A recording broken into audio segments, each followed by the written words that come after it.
नमस्कार दोस्तों, स्वागत है आपका हमारे YouTube चैनल डॉक्टर जशन तिवारी क्लासेस में। प्यारे साथियों, आज के इस वीडियो में हम लोग UGC net JRF assistant professor के पाठ्यक्रम में संग्रहित कहानी चीप की दावत का अध्ययन करेंगे। प्यारे साथियों, चीप की दावत जो कहानी है यह बदलते मानवीय मूल्यों की कहानी है। चीप की दावत भीष्म साहनी द्वारा रचित प्रमुख कहानी है। इस कहानी में उन्होंने मध्यवर्गीय समाज के खोखलेपन तथा दिखावटीपन को दर्शाया है। उनके द्वारा रचित कहानी आज भी उतनी ही प्रासंगिक है जितनी उस समय थी। भीष्म साहनी ने सामनाथ के माध्यम से शिक्षित युवा पीढ़ी पर करारा व्यंग किया है। आज के शिक्षित युवा वर्ग अपने माता पिता को बोझ समझते हैं। व्यक्ति अपनी सुख सुविधा के लिए अपने माता पिता को छोड़ देते हैं। वह यहाँ तक भूल जाते हैं कि आज जिस समाज में वे रह रहे हैं उनकी बदौलत उनके माता पिता हैं। आज अपने बच्चों को काबिल बनाने के लिए जिन माता पिता ने अपना सर्वस्व समर्पित कर दिया, उनका पूरा जीवन अपने बच्चों के खुशी के लिए बलिदान में व्यतीत हो गया। चीप की दावत में एक ऐसी कहानी है जिसमें स्वार्थी बेटे सामनाथ को अपनी विधवा बूढ़ी माँ का बलिदान फर्ज ही नज़र आता है। तो प्यारे साथियों, आइए सीधे हम लोग कहानी पर चलते हैं। चीप की दावत जो कहानी है, इसके प्रमुख जो पात्र हैं मिस्टर सामनाथ, सामनाथ की पत्नी, सामनाथ की बूढ़ी विधवा माँ और विदेशी चीप, जिसके आने पर जो है मिस्टर सामनाथ अपने घर में अनेक प्रकार की व्यवस्थाएं कर रहे हैं। आज मिस्टर सामनाथ के घर चीप की दावत थी। सामनाथ और उनकी धर्मपत्नी को पसीना पोंछने की फुर्सत न थी। पत्नी ड्रेसिंग गाउन पहने, उलझे हुए बालों का जूड़ा बनाए, मुंह पर फैली हुई सुर्खी और पाउडर को मले और मिस्टर सामनाथ सिगरेट पर सिगरेट फूंकते हुए चीज़ों की फेहरिस्त हाथ में थामे एक कमरे से दूसरे कमरे में जा रहे थे। आखिर 5 बजते बजते तैयारी मुकम्मल होने लगी। कुर्सियाँ, मेज, टिपाइयाँ, नैपकिन, फूल सब बरामदे में पहुँच गए। ड्रिंक का इंतजाम बैठक में कर दिया गया। अब घर का फालतू सामान अलमारियों के पीछे और पलंगों के नीचे छिपाया जाने लगा। प्यारे साथियों, हम जानते हैं कि जब हमारे घर कोई मेहमान आता है तो हम अपने घर की सफाई करते हैं। जो आलतू फालतू चीज़ें हैं उनको हम छिपाने की कोशिश करते हैं और यही यहाँ पर सामनाथ कर रहे हैं। तभी सामनाथ के सामने सहसा एक अड़चन खड़ी हो गई। माँ का क्या होगा? इस बात की ओर न उनका और न उनकी कुशल गृहिणी का ध्यान गया था। मिस्टर सामनाथ श्रीमती की ओर घूमकर अंग्रेजी में बोले, माँ का क्या होगा? श्रीमती काम करते करते ठहर गईं और थोड़ी देर तक सोचने के बाद बोली, इन्हें पिछवाड़े इनकी सहेली के घर भेज दो, रात भर बेशक वहीं रहें, कल आ जाएं। सामनाथ सिगरेट मुंह में रखे सिकुड़ी आंखों से श्रीमती के चेहरे की ओर देखते हुए पल भर सोचते रहे। फिर सिर हिलाकर बोले, नहीं, मैं नहीं चाहता कि उस बुढ़िया का आना जाना यहाँ फिर से शुरू हो। पहले से ही बड़ी मुश्किल से उसका आना जाना मैंने बंद करवाया है। माँ से कहें कि जल्दी से खाना खा के शाम को ही अपनी कोठरी में चली जाए। मेहमान कहीं 8 बजे आएंगे, इससे पहले ही अपने काम से निपट ले। सुझाव ठीक था, दोनों को पसंद आया। फिर सहसा श्रीमती बोल उठी। जो वह सो गईं और नींद में खर्राटे लेने लगीं तो साथ ही तो बरामदा है जहाँ लोग खाना खाएंगे, तो इन्हें कह देंगे कि अंदर से दरवाज़ा बंद कर लें, मैं बाहर से ताला लगा दूंगा, या माँ को कह देता हूँ कि अंदर जाकर सोए नहीं, बैठी रहे और क्या। और जो सो गई तो डिनर का क्या मालूम कब तक चले? 11 बजे तक तो तुम लोग ड्रिंक ही करते रहते हो। सामनाथ कुछ खींच उठे, हाथ झटकते हुए बोले, अच्छी भली यह भाई के पास जा रही थी, तुमने यूं ही खुद को अच्छा बनने के लिए बीच में टांग अड़ा दी। वाह, तुम माँ और बेटे की बातों में मैं क्यों बुरी बनूं? तुम जानो और वह जाने। मिस्टर सामनाथ चुप रहे। यह मौका बहस का न था, समस्या का हल ढूंढने का था। उन्होंने घूर कर माँ की कोठरी की ओर देखा। कोठरी का दरवाज़ा बरामदे में खुलता था। बरामदे की ओर देखते हुए झट से बोले, मैंने सोच लिया है, और उन्हीं कदमों माँ की कोठरी के बाहर जा खड़े हुए। माँ दीवार के साथ एक चौकी पर बैठी दुपट्टे में मुंह सिर लपेटे माला जप रही थीं। सुबह से तैयारी होती देखते हुए माँ का दिल भी धड़क रहा था। बेटे के दफ्तर का बड़ा साहब घर पर आ रहा है, सारा काम सुविधे से चल जाए। चूँकि हर माँ की यह इच्छा होती है कि उसके घर यदि कोई कार्य हो रहा है तो वो आसानी से संपन्न हो जाए। ऐसी ही सामनाथ की माँ भी सोचती है। माँ, आज तुम खाना जल्दी खा लेना, मेहमान लोग 7:30 बजे आ जाएंगे। माँ ने धीरे से मुंह पर से दुपट्टा हटाया और बेटे की ओर देखते हुए कहा, आज मुझे खाना नहीं खाना है बेटा। तुम जानते हो, मांस मछली बने तो मैं उस दिन कुछ नहीं खाती हूँ। जैसे भी हो अपने काम से जल्दी निपट लेना। माँ ने कहा, अच्छा बेटा।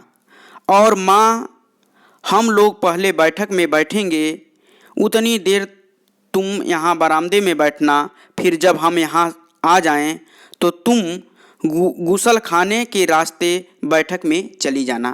गुसल खाने का अर्थ होता है बाथरूम, यानी कि बाथरूम के रास्ते से तुम कहाँ चली जाना? बैठक की तरफ चली जाना, सामनाथ अपनी माता से कहता है।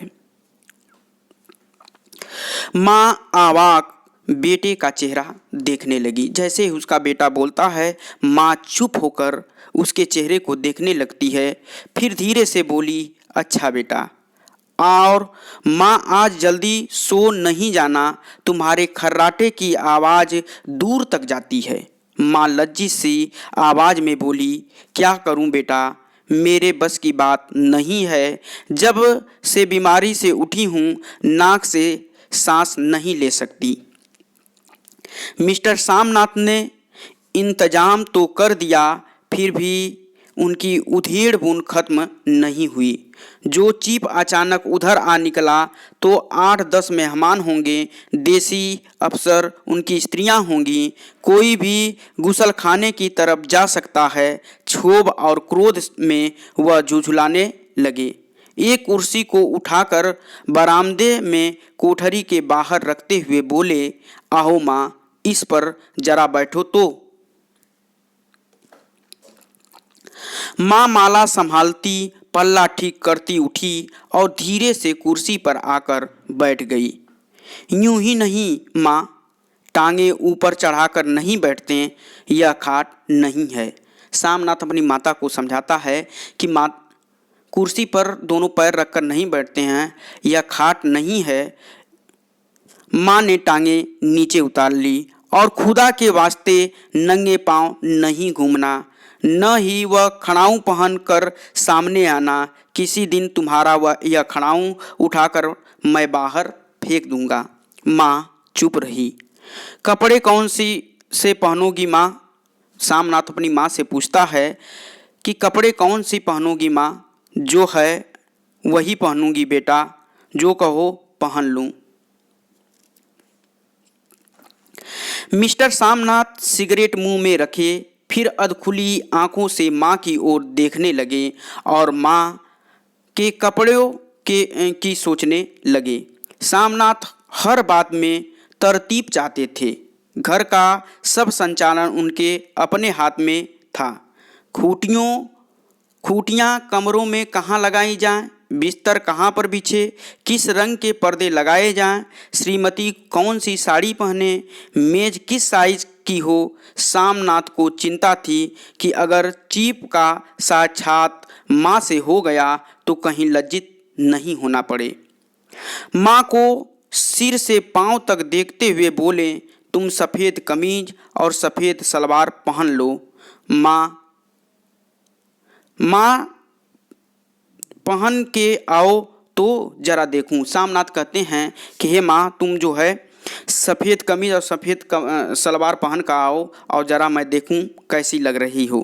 माँ धीरे से उठी और अपनी कोठरी में कपड़ा बदलने चली गई। यह माँ का झमेला ही रहेगा। उन्होंने फिर अंग्रेजी में अपनी स्त्री से कहा, कोई ढंग की बात हो तो भी कोई कहे, अगर कोई उल्टी सीधी बात हो गई, चीफ को बुरा लगा तो सारा मज़ा जाता रहेगा। माँ सफ़ेद कमीज और सफ़ेद सलवार पहनकर बाहर निकली। छोटा सा कद, सफ़ेद कपड़ों में लिपटा छोटा सा सूखा हुआ शरीर, धुंधली आंखें, केवल सिर के आधे झड़े हुए बाल पल्ले की ओट में छिप आए थे। पहले से कुछ कम कुरूप नजर आ रही थी। चलो ठीक है, कोई चूड़ियाँ उड़ियाँ हो तो वह भी पहन लो, कोई हर्ज नहीं है। चूड़ियाँ कहाँ से लाऊं बेटा? माँ कहती है कि चूड़ियाँ कहाँ से लाऊं बेटा, तुम तो जानते हो सब जेवर तुम्हारी पढ़ाई में बिक गए। यह वाक्य सामनाथ को तीर की तरह लगा। तिनक कर बोला, यह कौन सा राग छेड़ दिया? माँ सीधा कह दो, नहीं है जेवर, बस। इससे पढ़ाई वढ़ाई का क्या ताल्लुक है? जो जेवर बिका तो कुछ बनकर ही आया हूँ, निरा लंडूरा तो नहीं लौट आया। जितना दिया था उससे दुगना ले लेना। वह माँ को कहता है कि तुम जेवर की जो बात कर रही हो उसकी बात इस समय मत छेड़ो। तुमने जितना मुझे दिया है पढ़ने के लिए उससे दुगना मुझसे ले लेना। क्योंकि आज भी यह कहानी जिस तरह हम देखते हैं ऐसी घटनाएं आज हमारे समाज में घटती हैं। मेरी जीभ जल जाए बेटा, माँ कहती है कि मेरी जीभ जल जाए, तुमसे जेवर लूँगी। मेरे मुंह से यूं ही निकल गया, जो होते तो लाख बार पहनती। 5:30 बज चुके थे। अभी मिस्टर सामनाथ को खुद भी नहा धोकर तैयार होना था। श्रीमती कब की अपने कमरे में जा चुकी थीं। सामनाथ जाते हुए एक बार फिर माँ को हिदायत करते गए, माँ रोज की तरह गुमसुम बन के नहीं बैठी रहना। अगर साहब इधर आ निकलें और कोई बात पूछें तो ठीक तरह से बात का जवाब देना। मैं न पढ़ी न लिखी बेटा, मैं क्या बात करूँगी? तुम कह देना माँ अनपढ़ है, कुछ जानती समझती नहीं है, वह नहीं पूछेगा। 7 बजते बजते माँ का दिल धक धक करने लगा। अगर चीफ सामने आ गया और उससे कुछ पूछा तो वह क्या जवाब देगी? अंग्रेज को तो दूर से ही देखकर घबरा उठती थी। यह तो अमेरिकी है, न मालूम क्या पूछे, मैं क्या कहूँगी? माँ का जी चाहा कि चुपचाप पिछवाड़े विधवा सहेली के घर चली जाए, मगर बेटे के हुक्म को कैसे टाल सकती थी। चुपचाप कुर्सी पर से टांगे लटकाए वहीं बैठी रही।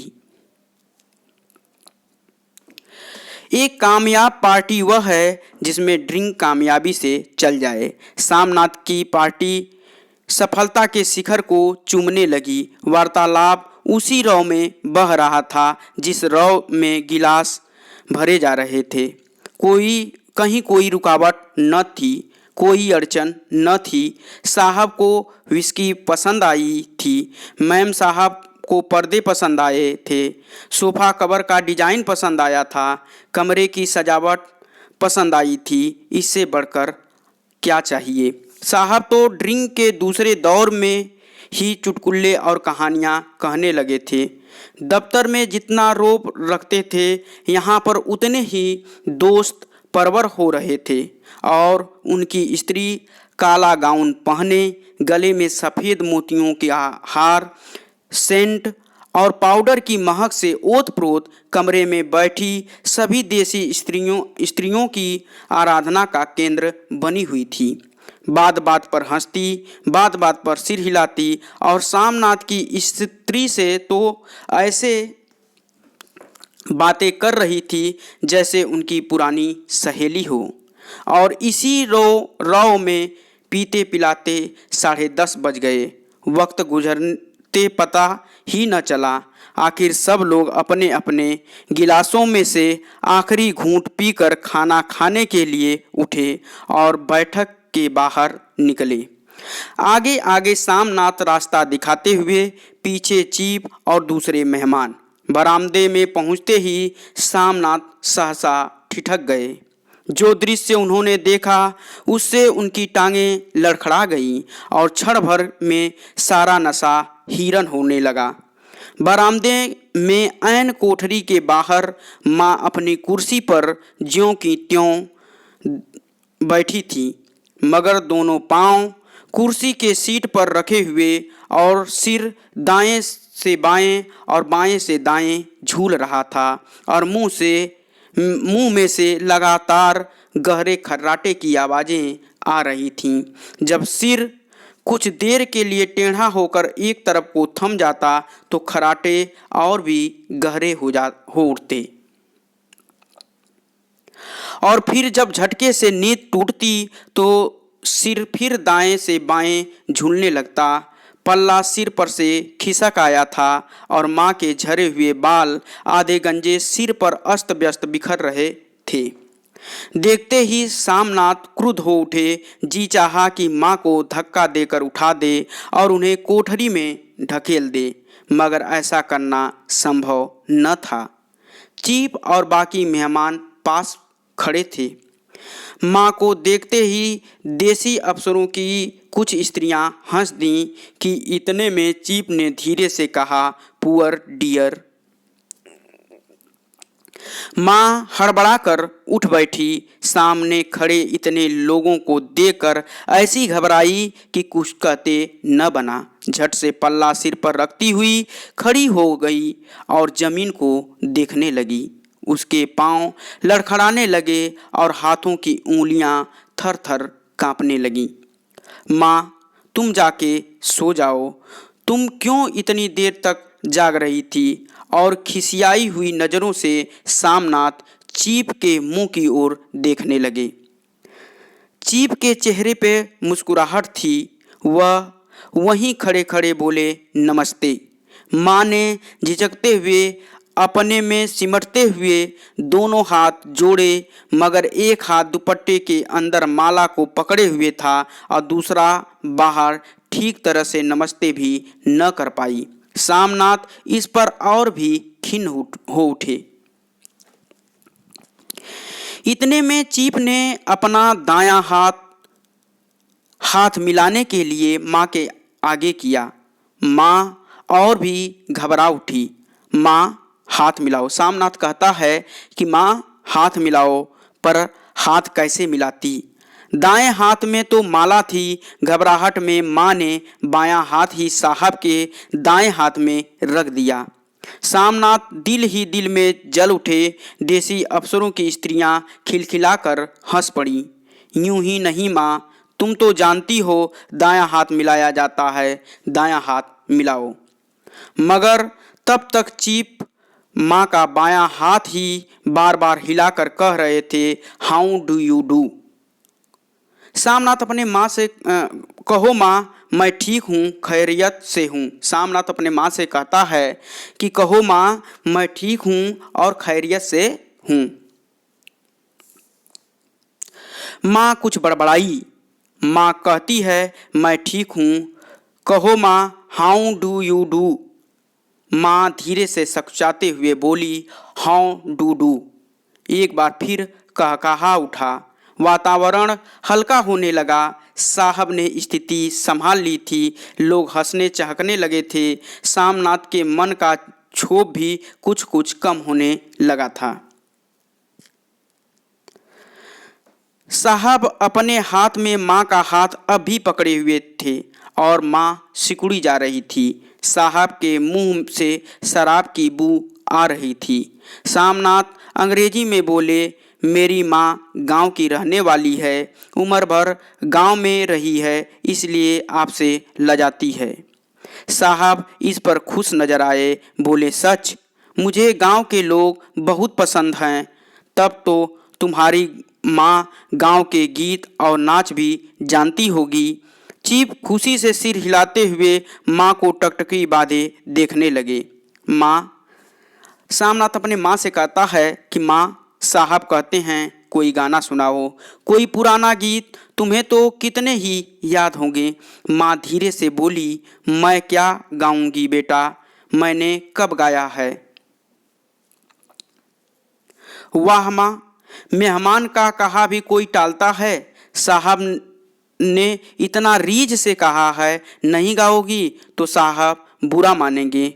मैं क्या गाऊं बेटा, मुझे क्या आता है। वाह, कोई बढ़िया टप्पे सुना दो, दो पत्तर अनारा दे।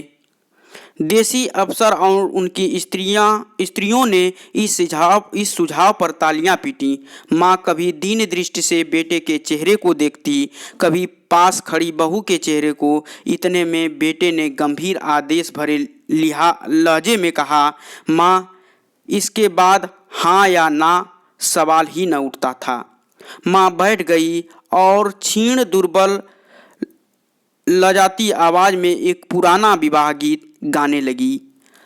हरिया मी माए हरिया भी भेड़े, हरिया ते भागी भरिया है। माँ ने यह गाना शुरू कर दिया। देसी स्त्रियां खिलखिला के हंस उठीं। तीन पंक्तियां गा के माँ चुप हो गई। बरामदा तालियों से गूंज उठा। साहब तालियां पीटना बंद ही न करते थे। सामनाथ की खीज प्रसन्नता और गर्व में बदल उठी थी।